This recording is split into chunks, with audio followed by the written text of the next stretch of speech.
सभी देवताओं की साकार रूप में ही हमारे हिंदू धर्म में पूजा होती है, लेकिन भगवान शिव ही एकमात्र ऐसे देवता है जिनकी पूजा साकार और निराकार दोनों ही रूप में होती है। साकार रूप में शिव को मनुष्य रूप में हाथ में त्रिशूल और डमरू लिए और बाघ छाल पहने दिखाते हैं, जबकि निराकार रूप में भगवान शिवलिंग रूप में पूजा किए जाते हैं। शिव पुराण में कहा गया है कि साकार और निराकार दोनों ही रूप में शिव की पूजा कल्याणकारी होती है, लेकिन शिवलिंग की पूजा अधिक उत्तम मानी गई है। इस विषय में शिव पुराण कहता है कि महादेव के अतिरिक्त अन्य कोई भी देवता साक्षात ब्रह्म स्वरूप नहीं है। संसार भगवान शिव के ब्रह्म स्वरूप को जान सके, इसीलिए भगवान शिव लिंग के रूप में प्रकट हुए और शिवलिंग के रूप में इनकी पूजा होती है। इस संदर्भ में एक कथा है कि एक बार ब्रह्मदेव और विष्णु जी में श्रेष्ठता को लेकर विवाद हुआ और दोनों इस विवाद को सुलझाने हेतु भगवान शिव के पास चले गए। विवाद का हल निकालने हेतु भगवान शिव साकार से अपने निराकार रूप में प्रकट हुए। शिव का यह निराकार रूप अग्नि स्तंभ के रूप में नजर आ रहा था।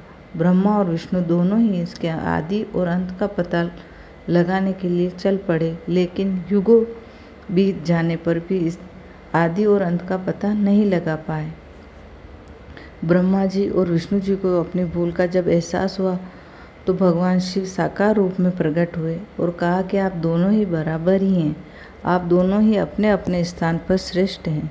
इसके बाद शिवजी ने कहा कि पृथ्वी पर अपने ब्रह्म रूप का बोध कराने हेतु मैं इस लिंग रूप में प्रकट हुआ हूँ, इसलिए अब पृथ्वी पर इसी रूप में मेरे परम ब्रह्म रूप की पूजा होगी और इसकी पूजा से मनुष्य को भोग और मोक्ष की प्राप्ति होगी। धन्यवाद। आपको मेरी वीडियो कैसी लगी कमेंट्स में ज़रूर बताइएगा।